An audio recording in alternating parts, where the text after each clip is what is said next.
Dear students, നമ്മൾ സൊല്യൂഷൻസിലെ അടുത്ത ടോപ്പിക്കിലേക്ക് കടക്കുകയാണ്. കോളിഗേറ്റീവ് പ്രോപ്പർട്ടീസ് ആണ് നമ്മൾ ഡിസ്കസ് ചെയ്തുകൊണ്ടിരുന്നത്. അതിൽ നാലാമത്തെ കോളിഗേറ്റീവ് പ്രോപ്പർട്ടി ആയ ഓസ്മോട്ടിക് പ്രഷർ ഓസ്മോസിസ്, ഇതാണ് നമുക്കിനി ഡിസ്കസ് ചെയ്യേണ്ടത്. അപ്പോൾ എന്താണ് ഓസ്മോസിസ് അല്ലെങ്കിൽ എന്താണ് ഓസ്മോട്ടിക് പ്രഷർ, ഇത്തരം കാര്യങ്ങൾ നമ്മളൊരു ചെറിയ വീഡിയോയുടെ സഹായത്തോടെ കഴിഞ്ഞ ക്ലാസ്സിൽ മനസ്സിലാക്കിയിരുന്നു. ഇനി നമുക്കതിൻ്റെ കൂടുതൽ ഡീറ്റെയിൽസിലേക്കാണ് പോവേണ്ടത്. ഓസ്മോട്ടിക് പ്രഷർ ഒരു കോളിഗേറ്റീവ് പ്രോപ്പർട്ടിയാണ്. അപ്പോൾ കോളിഗേറ്റീവ് പ്രോപ്പർട്ടീസിൻ്റെ ആപ്ലിക്കേഷൻ എന്ന് പറയുന്നത് സൊല്യൂട്ടിൻ്റെ മോളിക്യുലാർ മാസ് കണ്ടുപിടിക്കുക എന്നുള്ളതാണ്. അപ്പോൾ നമ്മൾ മറ്റ് 3 കോളിഗേറ്റീവ് പ്രോപ്പർട്ടീസ് ഉപയോഗിച്ചും സൊല്യൂട്ടിൻ്റെ മോളിക്യുലാർ മാസ് കാണാനുള്ള ഇക്വേഷൻസ് ഫോം ചെയ്തിരുന്നു. അതുപോലെ നമുക്ക് ഓസ്മോട്ടിക് പ്രഷർ ഉപയോഗിച്ചും മോളിക്യുലാർ മാസ് കണ്ടുപിടിക്കേണ്ടതുണ്ട്. അത്തരം ഡീറ്റെയിൽസിലേക്കാണ് നമ്മൾ ഇനി പോവുക. അപ്പം നമ്മൾ പഠിച്ച ഓസ്മോസിസ്, ഓസ്മോട്ടിക് പ്രഷർ ഒക്കെ എന്താണ് എന്നൊന്ന് ഓടിച്ച് നോക്കി പോകാം. അപ്പം നിങ്ങൾ നോട്ട്സും കൂടി ഇതിനൊപ്പം തന്നെ എഴുതി പോകണം. അതിനാണ് സ്ലൈഡിൽ തന്നെ പ്രസൻറ്റ് ചെയ്യുക. അപ്പം നിങ്ങൾക്കത് നോക്കി എഴുതാവുന്നതേ ഉള്ളൂ. ഒരു സോൾവെൻറ്റിനെയും സൊല്യൂഷനെയും തമ്മിലോ കോൺസെൻട്രേഷനിൽ വ്യത്യാസമുള്ള 2 സൊല്യൂഷൻസിനെ തമ്മിലോ ഒരു സെമി പെർമിയബിൾ മെംബ്രെയിൻ വഴി സെപ്പറേറ്റ് ചെയ്താൽ സോൾവെന്റ് മോളിക്യൂൾസ് സോൾവെന്റ് സൈഡിൽ നിന്ന് സൊല്യൂഷനിലേക്കോ ഡൈല്യൂട്ട് സൊല്യൂഷനിൽ നിന്ന് കോൺസെൻട്രേറ്റഡ് സൊല്യൂഷനിലേക്കോ ഫ്ലോ ചെയ്യുന്നു. അതിനെയാണ് നമ്മൾ ഓസ്മോസിസ് എന്ന് വിളിക്കുക. സെമി പെർമിയബിൾ മെംബ്രെയിൻ എന്ന് പറഞ്ഞാൽ സോൾവെന്റ് മോളിക്യൂൾസിനെ മാത്രം കടത്തിവിടുന്നു, സൊല്യൂട്ടിനെ കടത്തിവിടുന്നില്ല. അപ്പോൾ ആ ഡെഫിനിഷൻ ഒന്ന് നോക്കുക, നിങ്ങൾക്ക് നോട്ട്സിൽ എഴുതേണ്ടതാണ്. Osmosis is the spontaneous flow of solvent from a solvent to a solution or from a dilute solution to a concentrated solution when they are separated by a semi-permeable membrane. അപ്പോൾ അതിൻ്റെ videos നമ്മൾ കണ്ടതാണ്. ഇതൊരു diagrammatic representation ആണ്. ചെറിയ molecules സോൾവെൻറ്റിൻ്റെതാണ്, വലിയത് solute molecules ആണ്. അപ്പോൾ ഇവിടെ പ്യുവർ സോൾവെൻറ്റ്, ഇത് സൊല്യൂഷൻ, രണ്ടിനെയും തമ്മിൽ SPM വഴി സെപ്പറേറ്റ് ചെയ്തിരിക്കുന്നു. ഇപ്പോൾ സോൾവെൻറ്റ് മോളിക്യൂൾസ് സൊല്യൂഷൻ സൈഡിലേക്ക് മൂവ് ചെയ്യുന്നു. അത് തന്നെ മറ്റൊരു രീതിയിൽ റെപ്രസെൻറ്റ് ചെയ്തിരിക്കുന്നു. Dilute solution, concentrated solution semi permeable membrane വഴി സെപ്പറേറ്റ് ചെയ്തിരിക്കുന്നു. ഡൈല്യൂട്ടിൽ നിന്ന് കോൺസെൻട്രേറ്റഡിലേക്കുള്ള ഫ്ലോ. അവിടെ സെമി പെർമിയബിൾ മെംബ്രെയിൻ എന്താണ് എന്ന് നിങ്ങൾക്ക് വായിക്കാം. Allows the passage of solvent molecules but blocks the passage of solute molecules. ഇപ്പോൾ ഓസ്മോസിസ് സ്റ്റോപ്പ് ചെയ്യാൻ സൊല്യൂഷൻ സൈഡിൽ നമ്മൾ അപ്ലൈ ചെയ്യേണ്ട പ്രഷറാണ് ഓസ്മോട്ടിക് പ്രഷർ. അതിൻ്റെ ഡെഫിനിഷൻ ഇവിടെയുണ്ട്. Osmotic pressure is the minimum excess pressure that must be applied on the solution side to stop osmosis. ഇനി osmotic pressure ഒരു colligative പ്രോപ്പർട്ടിയാണ്. സൊല്യൂഷനിലെ സൊല്യൂട്ടിൻ്റെ അളവിനെയാണ് ഓസ്മോട്ടിക് പ്രഷർ ഡിപ്പെൻഡ് ചെയ്യുക. അല്ലെങ്കിൽ മറ്റൊരു തരത്തിൽ പറഞ്ഞാൽ നമുക്ക് പറയാം, osmotic pressure depends on concentration of the solution. പ്രധാനമായും 2 കാര്യങ്ങളെയാണ് ഒരു സൊല്യൂഷൻ്റെ ഓസ്മോട്ടിക് പ്രഷർ ഡിപ്പെൻഡ് ചെയ്യുക. ഒന്ന് കോൺസെൻട്രേഷൻ, 2 ടെമ്പറേച്ചർ. ടെമ്പറേച്ചർ കോൺസ്റ്റൻ്റ് ആയിരിക്കുമ്പോൾ ഒരു സൊല്യൂഷൻ്റെ ഓസ്മോട്ടിക് പ്രഷർ അതിൻ്റെ കോൺസെൻട്രേഷനോട് ഡയറക്റ്റ്ലി പ്രൊപ്പോർഷണൽ ആണ്. ഇനി ടെമ്പറേച്ചർ കൂടിയാലും ഓസ്മോട്ടിക് പ്രഷർ കൂടും. Pi is directly proportional to temperature also. നമ്മൾ ഡ്രൈ ഗ്രേപ്സിനെ വെള്ളത്തിലിട്ടാൽ എന്താണ് സംഭവിക്കുക എന്ന് കഴിഞ്ഞ വീഡിയോയിൽ കണ്ടിരുന്നു. നമ്മൾ വീട്ടിൽ ചെയ്യുന്നതാണത്. ആ ഗ്രേപ്സ് സ്വെല്ല് ചെയ്ത് വരുന്നതായിട്ട് കാണാം, വീർത്ത് വരുന്നതായിട്ട് കാണാം. നമ്മൾ കുറച്ച് ചൂടുവെള്ളത്തിലേക്കാണ് ഈ ഡ്രൈ ഗ്രേപ്സിനെ ഇടുന്നതെങ്കിൽ ആ സ്വെല്ലിങ് കുറച്ചും കൂടെ വേഗത്തിൽ നടക്കും, വേഗത്തിൽ അത് വീർത്ത് വരും. അതിൻ്റെ കാരണം ടെമ്പറേച്ചർ കൂടുമ്പോൾ സോൾവെന്റ് മോളിക്യൂൾസ് സ്പീഡ് കൂടുന്നു, അപ്പോൾ ഓസ്മോസിസിന്റെ വേഗത വർദ്ധിക്കുന്നു. ഓസ്മോസിസിന്റെ വേഗത വർദ്ധിക്കുമ്പോൾ അതിനെ സ്റ്റോപ്പ് ചെയ്യാൻ കൊടുക്കേണ്ടുന്ന പ്രഷറും കൂടുന്നു. അപ്പോൾ pi is directly proportional to concentration C and temperature T. ഇതിനൊരു ഇക്വേഷൻ ഫോമിലേക്ക് കൊണ്ടുവരുന്നു. Pi is equal to R C T. R is a constant, നിങ്ങൾക്കറിയാം, it is universal gas constant. ഇനി ഇവിടെ ഒരു കോൺസെൻട്രേഷൻ ടേം ഉണ്ട് സി. നമുക്ക് പല കോൺസെൻട്രേഷൻ ടേമുകൾ നമ്മൾ പഠിച്ചു കഴിഞ്ഞിട്ടുണ്ട്. നമ്മൾ മറ്റ് 3 കോളിഗേറ്റീവ് പ്രോപ്പർട്ടികളിലും ഉപയോഗിച്ച കോൺസെൻട്രേഷൻ ടേം മൊളാലിറ്റി ആണ്. വോളിയം ഉൾപ്പെടാത്ത കോൺസെൻട്രേഷൻ ടേം ആണത്. അവിടെയൊക്കെ നമ്മൾ മൊളാലിറ്റി ചൂസ് ചെയ്യാനുള്ള പ്രധാന കാരണം അവിടെ ബോയിലിംഗ് പോയിന്റും ഫ്രീസിംഗ് പോയിന്റും ഒക്കെയാണ് നമുക്ക് മെഷർ ചെയ്യേണ്ടി വരുന്നത്. അപ്പോൾ റൂം ടെമ്പറേച്ചറിൽ ആ മെഷർമെൻറ്റ്സ് പറ്റില്ല. നമ്മൾ ബോയിലിംഗ് പോയിന്റ് വരെ ഹീറ്റ് ചെയ്യണം, അല്ലെങ്കിൽ ഫ്രീസിംഗ് പോയിന്റ് വരെ കൂൾ ചെയ്യണം. അപ്പോൾ ടെമ്പറേച്ചർ മാറുമ്പോൾ വോളിയത്തിനും ചേഞ്ച് വരും, അപ്പോൾ മൊളാലിറ്റിക്ക് വ്യത്യാസം വരും. അത് ഒഴിവാക്കാനാണ് നമ്മൾ വോളിയം ഉൾപ്പെടാത്ത കോൺസെൻട്രേഷൻ ടേമായ മൊളാലിറ്റി ഉപയോഗിച്ചത് in the other 3 colligative properties. പക്ഷെ ഇവിടെ ഓസ്മോട്ടിക് പ്രഷർ നമുക്ക് റൂം ടെമ്പറേച്ചറിൽ തന്നെ മെഷർ ചെയ്യാം. അതുകൊണ്ട് നമ്മളിവിടെ കോൺസെൻട്രേഷൻ ടേമായി ഉപയോഗിക്കുക മൊളാരിറ്റി ആണ്. മൊളാരിറ്റി എന്ന് പറഞ്ഞാൽ it is the number of moles of solute present in 1 litre solution. അപ്പോൾ അതിനൊരു ഇക്വേഷനൊക്കെ നമ്മൾ പഠിച്ചിട്ടുണ്ട്. C is equal to NB divided by V. NB is the number of moles of solute and V is the volume of the solution. അപ്പോൾ നമുക്ക് സിക്ക് പകരം NB divided by V യെ സബ്സ്റ്റിറ്റ്യൂട്ട് ചെയ്യാം. അപ്പോൾ ഇക്വേഷൻ മാറുന്നു. Pi is equal to NBRT divided by V. ഇതിനെ വീണ്ടും ഒന്ന് ചേഞ്ച് ചെയ്യുന്നു. Pi V is equal to NBRT. ആ വി എ റൈറ്റ് സൈഡിൽ ഉണ്ടായിരുന്ന വി എ ലെഫ്റ്റിലേക്ക് കൊണ്ടുവന്നു. അപ്പോൾ പുതിയ ഇക്വേഷനായി pi V is equal to NBRT. It is similar to the ideal gas equation PV is equal to nRT. നമ്മൾ പഠിച്ചു കഴിഞ്ഞതാണ്. രണ്ടും കൂടെ ഒന്ന് കമ്പയർ ചെയ്തേ. PV is equal to nRT. അതിൽ ഗ്യാസിൻ്റെ പ്രോപ്പർട്ടീസ് ആണ് നമ്മൾ റിലേറ്റ് ചെയ്യുക. Pressure, volume, temperature, number of moles. ഇവിടെ ആ പിയുടെ സ്ഥാനത്ത് ഇവിടെ പൈ വന്നു എന്ന് മാത്രമേ ഉള്ളൂ.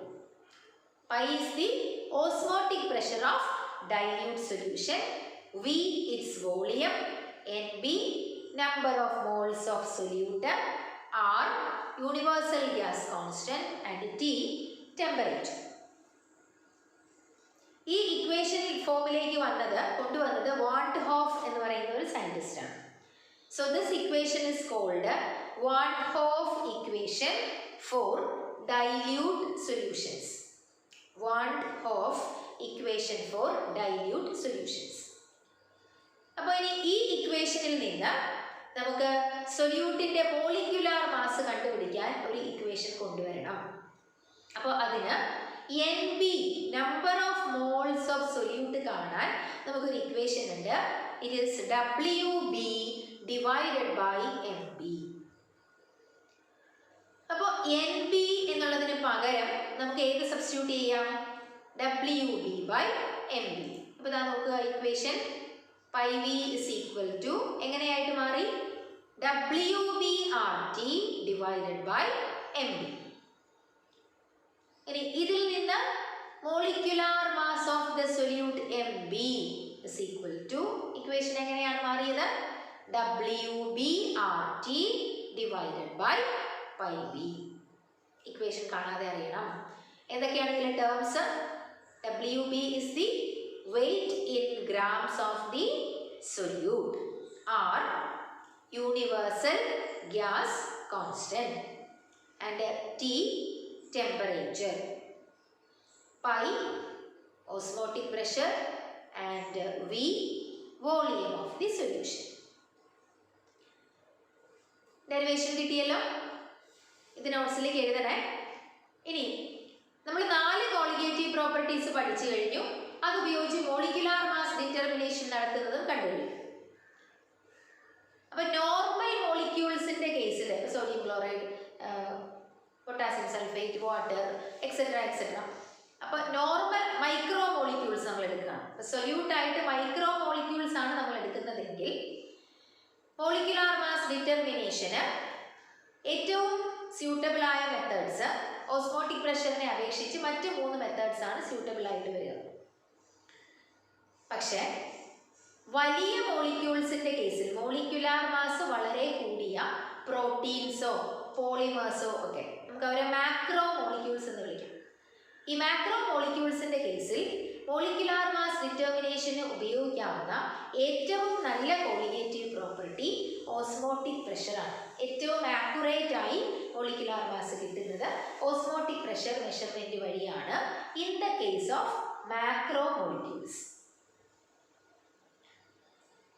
അതിന്റെ പ്രധാന കാരണം മാക്രോ മോളിക്യൂൾസ് എന്ന് പറയുമ്പോൾ തന്നെ മോളിക്കുലാർ മാസ് വളരെ കൂടുതലാണ്, വലിയ മോളിക്യൂൾസ് ആണ്. കോളിഗേറ്റീവ് പ്രോപ്പർട്ടീസ് നമ്മൾ പറയുന്നത് ഡൈല്യൂട്ട് സൊല്യൂഷന്റെ കേസിലാണ്. അപ്പോൾ ഡൈല്യൂട്ട് സൊല്യൂഷൻ ആകുമ്പോൾ സൊല്യൂട്ടിന്റെ അളവ് തീരെ കുറവാണ്. അപ്പോൾ മോളിക്യൂൾസ് വലുതാകുമ്പോൾ സൊല്യൂട്ട് പാർട്ടിക്കിളുകളുടെ എണ്ണവും കുറവായിരിക്കും. അപ്പോൾ സൊല്യൂട്ട് പാർട്ടിക്കിളുകളുടെ എണ്ണം കുറയുന്നതനുസരിച്ച് കോളിഗേറ്റീവ് പ്രോപ്പർട്ടീസിന്റെ വാല്യൂ ചെറുതായി വരും. അപ്പോൾ വളരെ ഡൈല്യൂട്ട് സൊല്യൂഷൻസിന്റെ കേസിൽ ഈ എലിവേഷൻ ഇൻ ബോയിലിംഗ് പോയിന്റോ അല്ലെങ്കിൽ ഡിപ്രഷൻ ഇൻ ഫ്രീസിംഗ് പോയിന്റോ ഒക്കെ വളരെ ചെറിയ വാല്യൂ ആയിരിക്കും. അത്രയും ചെറിയ ടെമ്പറേച്ചറിനെ നമുക്ക് ആക്യുറേറ്റ് ആയി മെഷർ ചെയ്യാൻ പറ്റില്ല. പക്ഷെ ഓസ്മോട്ടിക് പ്രഷറിന്റെ കേസിൽ നമുക്ക് it can be measured for very dilute solutions with most accuracy. വളരെ കറക്റ്റായി നമുക്ക് ഡൈല്യൂട്ട് സൊല്യൂഷന്റെ കേസിൽ പോലും കണ്ടുപിടിക്കാനായിട്ട് പറ്റുന്നു. അതാണ് ഒരു കാര്യം.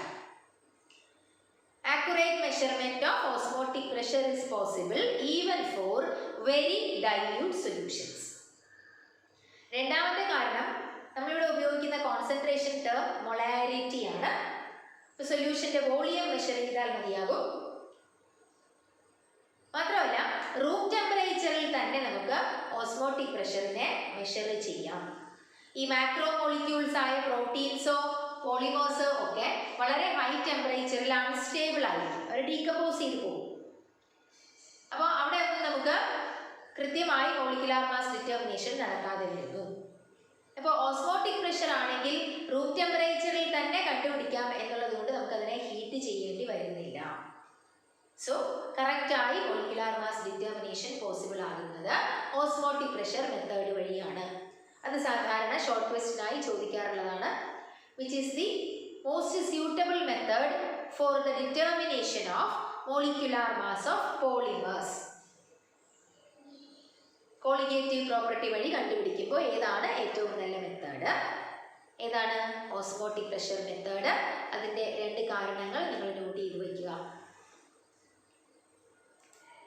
Then reverse osmosis. വാക്കിൽ നിന്ന് തന്നെ നമുക്ക് കിട്ടും ഓസ്മോസിസിന് തിരിച്ചുള്ള പ്രോസസ്. ഇവിടെ ഒരു ഡയഗ്രാം ഉണ്ട്. ഒരു പ്യുവർ വാട്ടർ സൊല്യൂഷൻ രണ്ടിനെയും സെമി പെർമിയബിൾ മെംബ്രെയിൻ വഴി സെപ്പറേറ്റ് ചെയ്താൽ നോർമലി സംഭവിക്കുന്ന കാര്യം സോൾവെന്റ് സൈഡിൽ നിന്ന് സൊല്യൂഷൻ സൈഡിലേക്ക് വാട്ടർ ഫ്ലോ ചെയ്യും, അല്ലെങ്കിൽ സോൾവെന്റ് ഫ്ലോ ചെയ്യും. ആ ഫ്ലോ സ്റ്റോപ്പ് ചെയ്യണമെങ്കിൽ നമ്മൾ സൊല്യൂഷൻ സൈഡിൽ ഒരു പ്രഷർ അപ്ലൈ ചെയ്യണം. ആ പ്രഷറിനെയാണ് നമ്മൾ ഓസ്മോട്ടിക് പ്രഷർ എന്ന് വിളിക്കുക. ഇനി ഈ ഓസ്മോട്ടിക് പ്രഷറിനേക്കാൾ ഉയർന്ന ഒരു പ്രഷറിനെ നമ്മൾ സൊല്യൂഷൻ സൈഡിൽ അപ്ലൈ ചെയ്യുന്നു എന്ന് വിചാരിക്കുക. ഓരോ സൊല്യൂഷനും ഓരോ ഓസ്മോട്ടിക് പ്രഷറാണ് അറ്റ് എ പെർട്ടിക്കുലർ ടെമ്പറേച്ചർ. അപ്പോൾ ആ സൊല്യൂഷന് വേണ്ടുന്ന ഓസ്മോട്ടിക് പ്രഷറിനേക്കാൾ ഉയർന്ന ഒരു പ്രഷറിനെ നമ്മൾ സൊല്യൂഷൻ സൈഡിൽ അപ്ലൈ ചെയ്താൽ സോൾവെന്റ് മോളിക്യൂൾസ് സൊല്യൂഷൻ സൈഡിൽ നിന്ന് സോൾവെന്റിലേക്ക് ഫ്ലോ ചെയ്യാൻ തുടങ്ങുന്നു. It is the reverse process of osmosis. That is called reverse osmosis. A definition ഒന്ന് വായിക്കുക. When a pressure greater than osmotic pressure is applied on the solution side, solvent begins to flow from solution side to solvent side. It is called reverse osmosis. ഈ മെത്തേഡിന് വളരെ വലിയൊരു പ്രാധാന്യമുണ്ട്. It is used in the desalination of sea water. നമുക്കറിയാം see വാട്ടറിൽ ധാരാളം സോൾട്ടുകൾ, ലവണങ്ങൾ dissolve ചെയ്തിട്ടുണ്ട്. അപ്പോൾ ആ ലവണങ്ങളെയൊക്കെ സൊല്യൂട്ടുകളാണ്. ആ സൊല്യൂട്ടുകളെയൊക്കെ മാറ്റി നമുക്ക് പ്യുവർ വാട്ടറിനെ കിട്ടുന്ന പ്രോസസ്സാണ് ഡീസലൈനേഷൻ. ഈ ഡീസലൈനേഷൻ പ്രോസസ്സിന് നമ്മൾ ഉപയോഗിക്കുന്ന ടെക്നിക്ക് റിവേഴ്സ് ഓസ്മോസിസ് ആണ്. It is also used in the purification of drinking water. നമ്മൾ ഫിൽട്രേഷൻ പ്ലാന്റുകൾ, വാട്ടർ പ്യൂരിഫിക്കേഷൻ ഡിവൈസുകളൊക്കെ വാങ്ങിക്കുമ്പോൾ നമുക്കറിയില്ല, നമ്മൾ കേൾക്കാറുണ്ട് RO പ്ലാന്റുകൾ എന്ന്. ഏറ്റവും കൂടുതൽ ഡിമാൻഡുള്ള വാട്ടർ പ്യൂരിഫിക്കേഷൻ ടെക്നിക്ക് അല്ലെങ്കിൽ ഡിവൈസുകൾ RO പ്ലാന്റുകളാണ്. അവിടെ RO stands for reverse osmosis. അതിൻ്റെ ഡയഗ്രമാണ് ഈ കാണിച്ചിരിക്കുക. സീ വാട്ടർ ഒരു കമ്പാർട്ട്മെൻറ്റിൽ ഇരിക്കുന്നു, മറ്റേ കമ്പാർട്ട്മെൻറ്റിൽ പ്യുവർ വാട്ടർ ആണ്. ഇപ്പോൾ സീ വാട്ടർ എൻ്റർ ചെയ്യുന്ന ഒരു ഇൻലെറ്റ് നമുക്കിവിടെ കാണാം. പ്യുവർ വാട്ടർ പുറത്തേക്ക് പോകുന്ന ഒരു ഔട്ട്ലെറ്റ് കാണാം. ഇപ്പോൾ സീ വാട്ടർ കടത്തി വിട്ടുകൊണ്ടിരിക്കുന്നു ചേംബറിലേക്ക്. ഓസ്മോട്ടിക് പ്രഷറിനേക്കാൾ ഹയർ പ്രഷർ നമ്മളിവിടെ അപ്ലൈ ചെയ്താൽ, സൊല്യൂഷൻ സൈഡിൽ സീ വാട്ടറിൻ്റെ സൈഡിൽ അപ്ലൈ ചെയ്ത് കഴിഞ്ഞാൽ സൊല്യൂഷനിൽ നിന്ന് പ്യുവർ സോൾവെന്റ് വാട്ടർ മാത്രം സെമി പെർമിയബിൾ മെംബ്രെയിനിൽ കൂടി പുറത്തേക്ക് വരുന്നു. നമുക്കതിനെ പ്യുവർ വാട്ടറായി കളക്ട് ചെയ്യാൻ പറ്റുന്നു. This is reverse osmosis. എന്താണെന്ന് പിടികിട്ടിയല്ലോ? When a pressure greater than osmotic pressure is applied on the solution side, എന്ത് സംഭവിക്കുന്നു? Solvent begins to flow from solution to the solvent. It is called a reverse osmosis. What is its application? It is used in the desalination of seawater. അല്ലെങ്കിൽ നമുക്ക് എഴുതാം it is used for the purification of water, drinking water എന്നും എഴുതാം. അപ്പോൾ ഇത്രയും പിടികിട്ടിയല്ലോ osmotic പ്രഷറിൻ്റെ derivation, then reverse osmosis and its application. അത്രയുമാണ് നമ്മൾ കണ്ടത്.